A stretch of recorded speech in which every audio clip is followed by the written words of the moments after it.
These two guys have Minnesota sports flowing in their veins. Mackey and Judd on Score North and ScoreNorth.com. All right, it's a scoop session with our guy Darren Doogie Wolfson here. Hit the like button and subscribe button.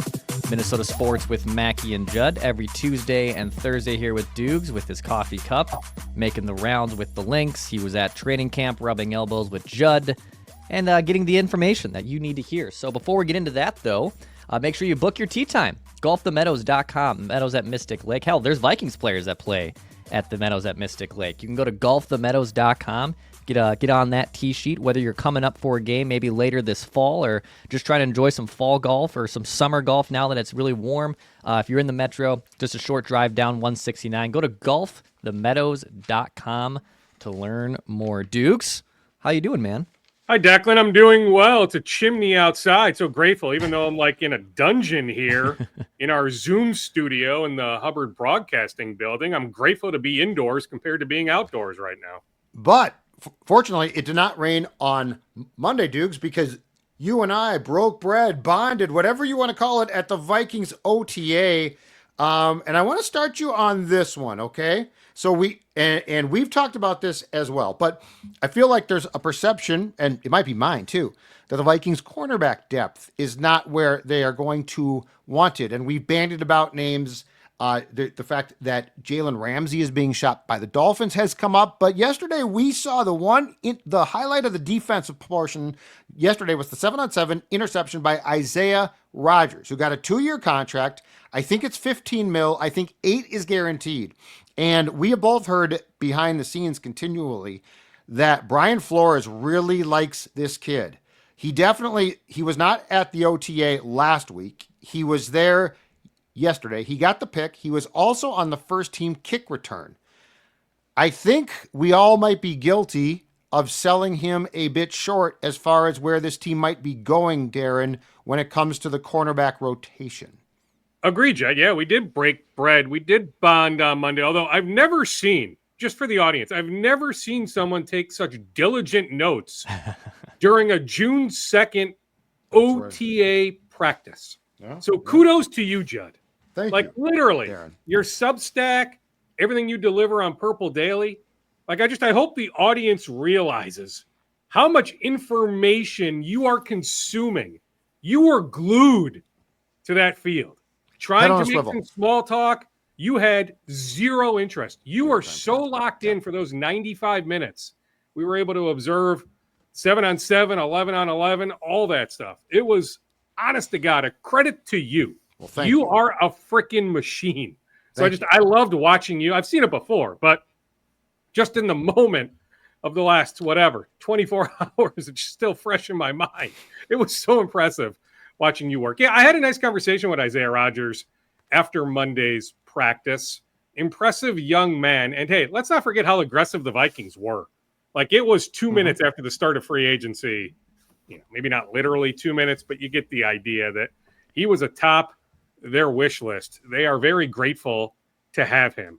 I have yet to hear any steam, any buzz on Jalen Ramsey. Now, I will say on Ramsey, so represented by Drew Rosenhaus. Rosenhaus now has all sorts of clients here. We can go up and down the list. Darisaw, Van Ginkel, Jones. Keep going, right? That Drew, certainly if he had his way, or put it this way, I don't know if the Vikings are number one on Drew's list, but there would be clear interest in Drew landing his client here. But I've yet to hear any legitimate steam. The Vikings are pleased where Mekhi Blackmon is. Now, Mackey told me, I had a nice conversation with Mackey post-practice, that, yeah, they held him out of some of those 7-on-7 drills. Okay, we get it. There's no reason to rush. Tore his ACL, the first practice of training camp last July. So he's good to go, but there's no reason to push him in every single scenario right now during OTAs. But he told me, hey, he'll be cleared that first day of training camp come this late July. But with Blackmon, with Okudah, with McLaughlin, then with Rodgers, with Murphy, I don't sense, at least in the moment, I'm not suggesting it can't change, but in this moment, Judd, it seems like they are plenty happy with their cornerback room. And hey, these guys, like Rodgers told me, he certainly took notice of all the opportunities Murphy had last year. The Vikings led the NFL in interceptions last year. Trust me, Rodgers, his face lit up when he said, hey, like, I watched a lot of Byron Murphy Jr. film when deciding, where to sign. And watching all the opportunities he had in 2024, it was a pretty easy decision to sign here. Dukes, and by the way, you can go find, for all the people consuming this episode, Judd's camp notes also on Purple Daily. So that hard work that Judd was doing, you can find a whole hour episode of that on the Purple Daily podcast feed and YouTube channel. But Dukes, Judd is obviously, from his notes, a little concerned with maybe the QB2 situation behind J.J. McCarthy. And even though, look, we are all hoping that there is not even going to be a need for a quarterback 2. J.J. McCarthy starts all 17 games. Maybe starts 18 to 20 games, and the Vikings go win a Super Bowl. However, from your observation, so remove Judd, what does Doogie think about Sam Howell, Brett Rippon, and even Max Brosmer behind J.J. McCarthy from his observation at OTAs? Who's more worried, Judd, you or Ross Tucker? By the way, I love Ross Tucker, even though I disagree with his takes. You and everyone else. I think he's phenomenal. When he's on with great. Dan Patrick, I love. Yes. I'm a big Ross Tucker fan. I just happen to disagree with his stance on the Vikings quarterback situation. Yeah, I mean, Brosmer, you don't give him that bonus. I'll go backwards. You don't give him that bonus if you're not going to keep him around beyond cutdown day, late August, early September. So, I see Max Brosmer on the practice squad. I don't think anybody is plucking him for their 53-man. I think Brosmer is here on the practice squad. So then it comes down to Rippon v. Howe. Who is the number 2? I'm not sure I've seen in our 2, last week, Wednesday, this week, Indoors, Monday. Yeah, I mean, I don't know if I've seen anything that jumps out to me either way. So, I mean, it's going to be a battle. I'll continue to say that. Anybody who thinks it's just Sam Howell for sure the number 2. But hey, I get where you're coming from, Judd, that can you trust J.J. McCarthy to play all 17 games, that this roster is ready-made to make a significant January run, that you need to have a better alternative in the event that J.J. goes down. So is there a chance that you make a move in late August for somebody like a Kenny Pickett, or does Cleveland trade Joe Flacco, even though the Vikings could have signed Flacco, didn't have any interest in extend him a contract? Yeah. Could you revisit an idea like that? Or what ultimately happens with Kirk Cousins in Atlanta if Aaron Rodgers ends up in Pittsburgh? So I think it'll continue to be a talker. And hey, that first, full pads, August 1st, 2nd, whatever that day is, July 29th, 30th, whenever the full pads come on, trust me, we'll be all over it, detailing every single throw that Howe and Rippon make and going day by day saying, okay, who is it? Is either guy ready to assume that number 2 role? I'll also observe, and I'm sure you had this in your camp notes, just the amount of reps that McCarthy received on Monday. Incredible. It was off the chart. So I'd love to tell you, I have this astute observation from watching Howe and watching Rippon, but it's not like they made a whole lot of throws on Monday. McCarthy, it stood out to me how many reps McCarthy received on Monday, which is fine. I don't think anybody's going to debate, that and have a problem with that. But that did surprise me, how many snaps he took on Monday. I agree completely. Now, on Howell, I will. So, in OTAs, Dukes, it is difficult because the speed of the drills can vary greatly. A lot of times the teamwork is very slow because both sides are trying to install things. Here's the one thing that I took away, though, more so from the indoor practice, because it was a hard day to throw the football on Monday. It was windy as hell. But the one thing I took away from the indoor practice about Howell was I just don't know the arm strength there. The one thing that I took away from McCarthy in the same practice was this guy's got a hose. Anyone who said his arm strength is not good is full of crap. You're wrong. I don't know what you watched. But on Howell, you just watch the ball. I compared it to, if you recall, when we went to training camp in 05, Ticey's last year, Culpepper was the starter. They had brought back Brad Johnson. Now, Brad was super smart and had been around for a long time, but Brad's arm was basically shot. And it's the ball was fluttering, and it's okay, that's not great. Howell, to me, who's much too young for that's what concerns me a bit. Is I don't know the requisite arm strength is there, and you nailed it. Which is, this is not to say I think McCarthy's being benched, but God forbid he gets hurt again. This team is in no position to say, well, quarterback's hurt. They are a contender right now, and 2 years ago, when Cousins went down, they had a pretty good team. It went off the tracks because of that. Yeah, I mean, I even think of a Sean Mannion, right? You referenced Brad Johnson from 05, good but one. Sean Mannion, Good one. More recently, just with a weak arm. I mean, I'd be curious to go back and look at all those Washington interceptions from Sam Howell and how many were, poor decision, but also just lack of arm strength, or all the sacks. We know he took a lot of sacks. How many of those sacks did he take because he wasn't confident in making said throw? That a throw was there to be made, but the arm strength just didn't match up. So, yeah, I mean, I think it's worth monitoring into August. It really is. And, hey, like Harrison Phillips at the podium on Monday, I mean, I was ready to run through a brick wall after listening to him. How phenomenal was Harrison Phillips? I was a little upset that he wasn't asked about being a dad now. Like, you think about Father's Day here in a couple Sundays. Harrison Phillips. Everyone has kids, dudes. Everyone has kids. You know what? That's great. Now let's talk ball. I know. Like, he was upset, I mean, jokingly, but he's like, nobody asked me about being a first-time dad. What's going on here? But it was a lot of inner ball talk for sure, but just how pumped up he is. And trust me, he's not on an island.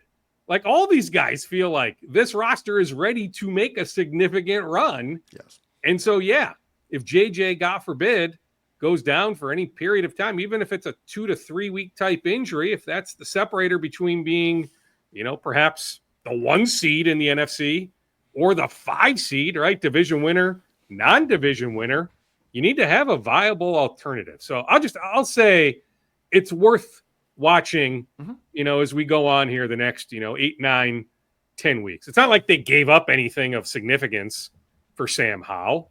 And hey, we get it. Brett Rippon has his limitations. And so, there's a reason why he's been a number 3 type guy. And so, let's keep an eye on it. I'm not ready to declare that they have come September 8th, Monday Night Football, September 8th at Soldier Field. I'm not ready to declare today here on June 3rd that the Vikings 100% have their number 2 quarterback. Dukes, I don't think we've talked since the Quesi extension took place on Friday. Any intel you have on? I know they've been working on that probably for a very long time. It's not like that probably just popped up last week and then you sign a contract in 24 hours. But did you hear anything about the intel on that contract and what led to Quesi finally inking that deal right before we turned the calendar to June? Yeah, Sexton with Creative Arts Agency have been working on that deal for a while. I mean, to me, we alluded to this. I mean, it was always a matter of when, not if. It was coming. I mean, the term matches up with KOC's extension, which to me makes all sorts of sense. So, yeah, I mean, it was a no-brainer. I don't think there was a whole lot of haggling over the financial terms, and I don't think on length there was a whole lot of haggling. So just a matter of kind of matching some things up. I don't know if there's some incentive clauses in the contract. I guess I'd be curious on that.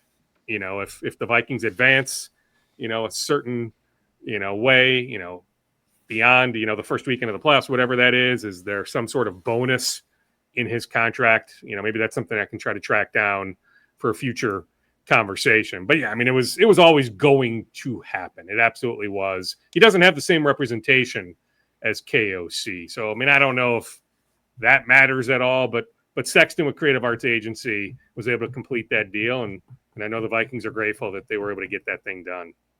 Hey, to go back to what you talked about, Harrison Phillips, I asked him about this, and I sense it's going to happen, but I don't think he's upset at all.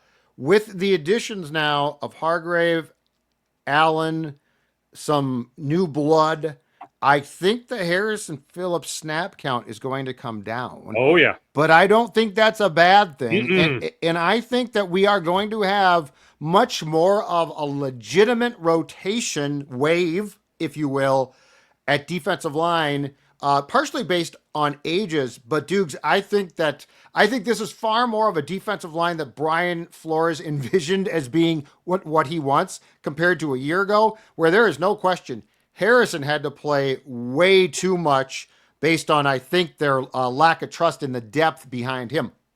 Although, like, how many snaps did he play, like, in 23? I mean, that was even more than 24, right? So think about going back to 2023. Yeah, it's been whatever that snap count was, 80-something percent, maybe low 80s.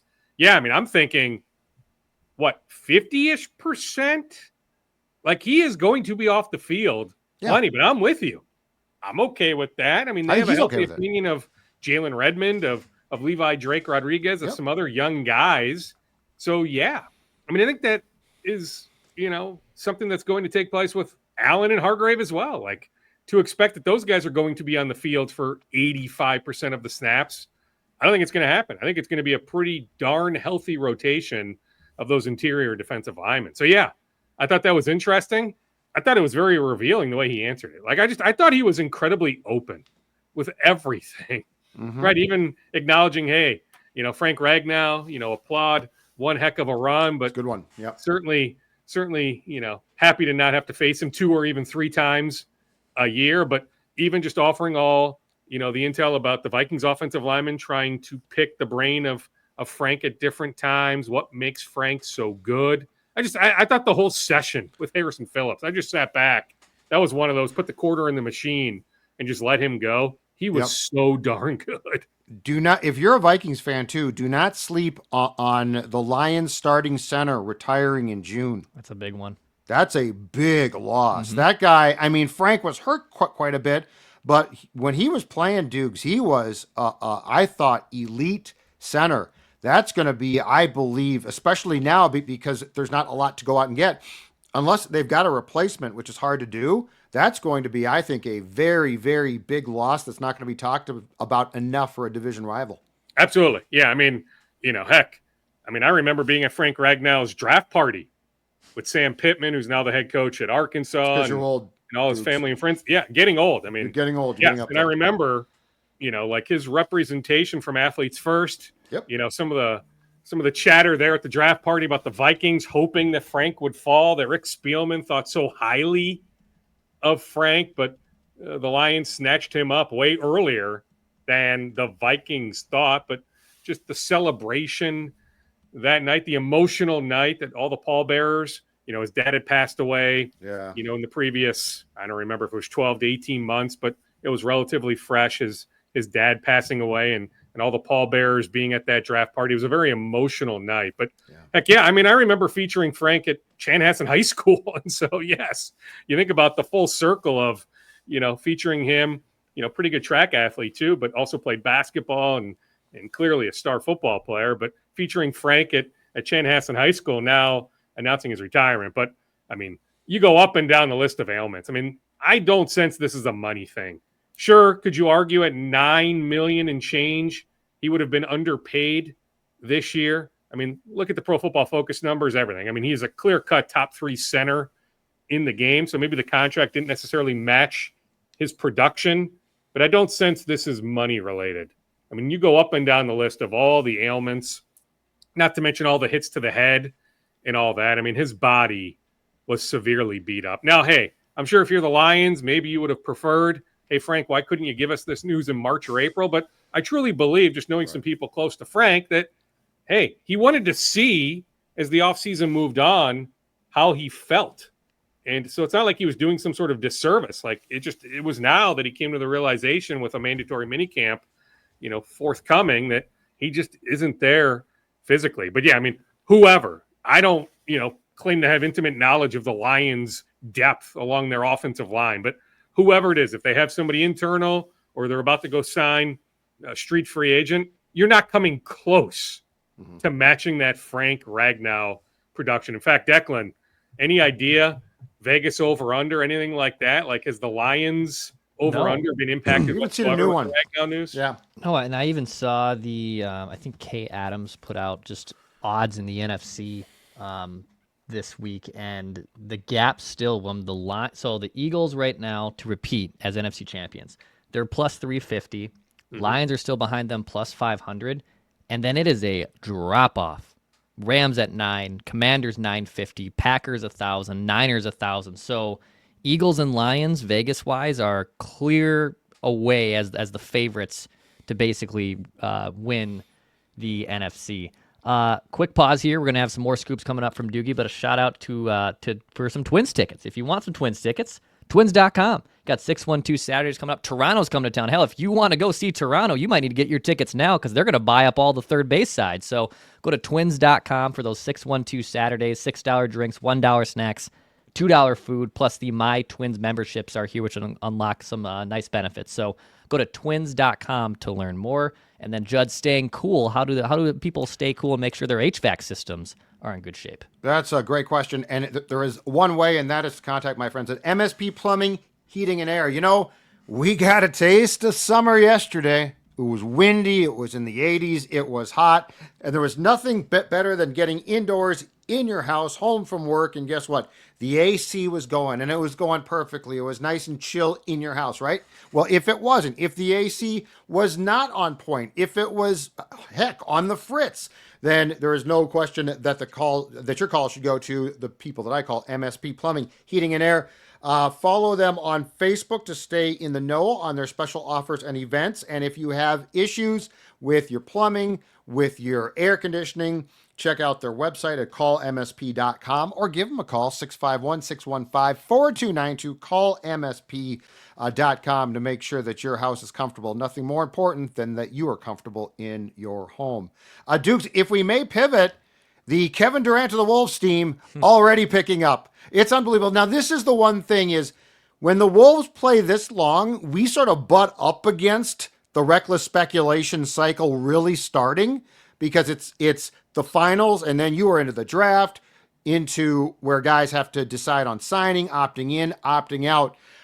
But we did not miss a beat because less than a week into the Wolves offseason, Tim Connelly obviously addressed the media yesterday, but we are seeing Kevin Durant trade scenarios from the Suns that the Suns really do want to trade him. And of course, the Timberwolves are very involved in those rumors.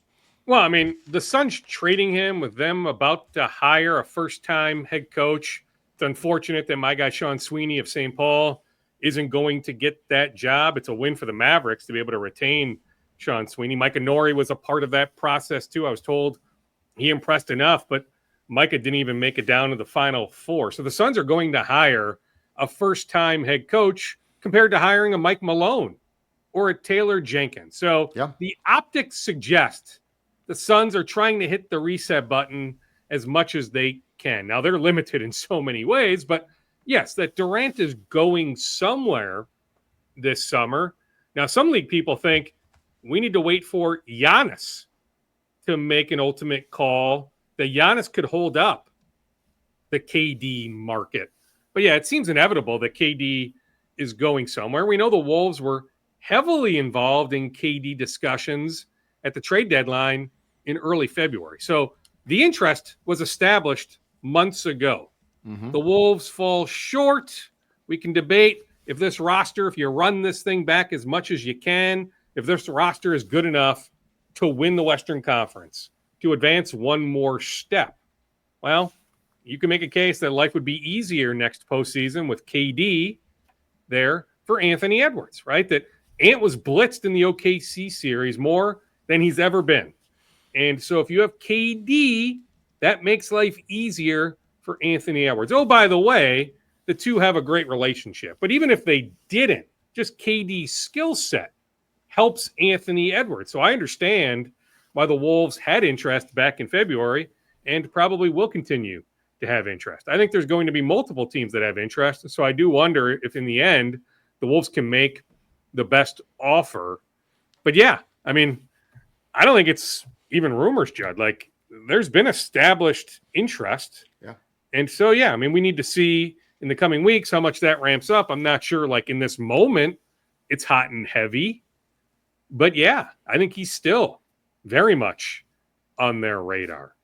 What is it at? $54 million for next year? Then there's a player option, so you wonder about contract extension.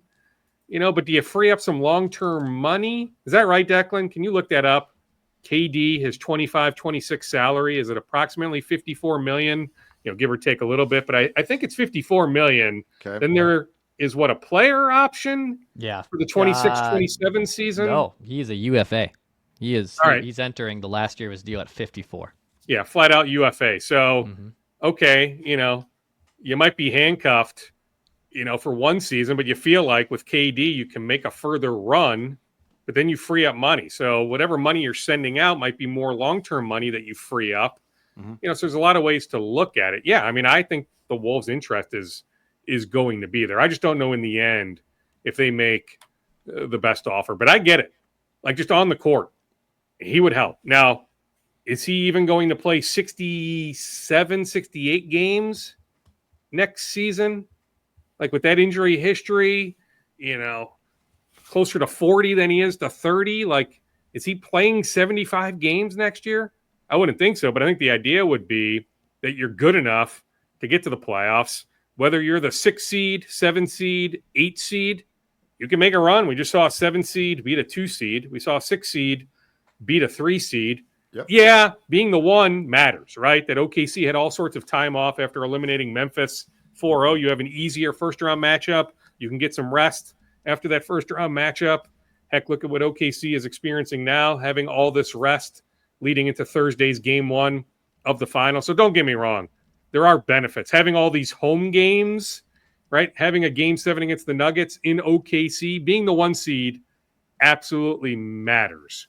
And so if you're gunning for that 1 seed, it might be tough if KD is going to miss 15, 16, 17 games, something like that. But as long as he's healthy mid-April, with all the rest you get in the playoffs, no back-to-backs, anything crazy like that, I can make a case that on the court, KD helps a ton. So I get with the Wolves expected to ramp up interest like they did in February. Dukes, whether it's Wolves, Twins, any other final scoops in your bag here? Yeah, well, I mean, the Wolves had a draft workout on Monday. We're talking second-round prospects. They actually are not announcing, I guess. I thought they would, like last year, but not announcing these draft workouts. But I know they have at least one more on June 16th. I'm sure they have another 1 or 2 in the middle. As far as I can tell, nobody, super noteworthy. But, yeah, I mean, the Wolves, what is it? 3 weeks from tomorrow. Like, we're 22 days out from the draft. I told you. Wednesday, June 25th. So, right on the precipice of it all. With 2 picks in the top 31, it is an incredibly busy time. There is no denying that. I was over at Link's Shoot-Around on Tuesday morning for the first time all year. They have a clean injury report. I mean, the theme from Shoot-Around was, we've yet to play a complete game. I mean, they're really good in clutch time, but they've yet to put together a full effort. Yet here they are, 7-0. Looks like they're in a collision course to play New York again for the championship come October. And I get it. Long time to go, injuries, all that. But the Lynx in New York look like the clear-cut, again, 2 best teams in the WNBA. Declan, I saw your tweet about Walker Jenkins. That's good news. First time in a lineup since, April 6th, ankle injury, playing in the Florida Complex League for the Fort Myers team. So that's a day game. So Walker Jenkins back to some extent. Hopefully rejoins Wichita at some point in the next, 7 to 14 days. Then you've got Emmanuel Rodriguez, outfield prospect. That's like a 2 to 4 week type injury with his hip. And so that's unfortunate. He's dealt with enough injuries. So, yeah, otherwise, watching that Twins game last night, man, the A's are a dumpster fire. Mike Ford was with St. Paul, former New York Yankee. He exercised an opt-out, so that was June 1st. So, it's not like the Twins wanted to release him, but he had the opportunity to be released. He asked for his release, so he's gone. Tyler Beatty, a reliever with Major League experience, he also asked out of his contract with the Saints. Daniel Oturu, former Gopher, off to Tel Aviv. I'm told it's a 7-figure deal, multi-year deal, so good for Daniel. He had an opt-out, played the last couple of years in Istanbul, Turkey, for one of the better teams in European basketball, and now he's off to Tel Aviv in Israel, one of the better teams in European basketball. So good for the former Gopher, making some pretty good coin overseas. So maybe the NBA didn't work out, but financially speaking, playing overseas has worked out very well for Daniel Oturu. Love it. Dukes, we'll talk on Thursday, man, for another scoop session. Sounds good. And how about the Frost? What do you think? Kendall Coyne Schofield. Hockey. At least Steckline, Taylor Heisey make all the sense in the world. Kendall Coyne, it makes no sense. Expose her. She's an older player. It's ridiculous. I don't know why. I mean, the thought is after the next Olympics, she's probably retiring. Well, but if you're an expansion team, you shouldn't take her. They've got young players they didn't protect. I don't even want to talk about it. Now, I will give you a little background. Like Sophie Jakes, who's as good a defenseman as there is in the league, certainly from a defensive standpoint, maybe the offense isn't there. But so she's from Toronto. So actually, I did some research on this and spoke with somebody over there. So she's from Toronto. So there's a thought with 1 year left on her contract that she was going to leave for Toronto. Oh, okay. And so now there's a lot of players that are free agents after this year because they all signed 3-year contracts. But there is a thought that like a player like Jake, so maybe you don't protect her because you are going to lose her in a year anyway. But hey, like Claire Thompson, she's got a connection to the Vancouver staff. So, okay, she'll probably sign with Vancouver. So then the Frost can protect a fourth player. So then the question is, do you protect one of the local girls like, Grace Zumwinkle, one of the women that's from here, or Kelly Panic? Right. Like, do you go that route? Because, hey, the players I was told are pro all this. But, like, if you're Kelly or Grace, I don't think you want to go to Seattle or Vancouver. You want to be here, right? Sure. Like, you don't want to go anywhere. Sure. So I'm sure it's a tricky time for Zumwinkle and for Panic. But overall, I was told the players are very pro what is taking place right now. Good. All right, Dukes, thanks. Okay, see you, boys. Bye-bye. Yep. All right, we'll talk to Doogie on Thursday, Minnesota Sports with Mackey and Judd.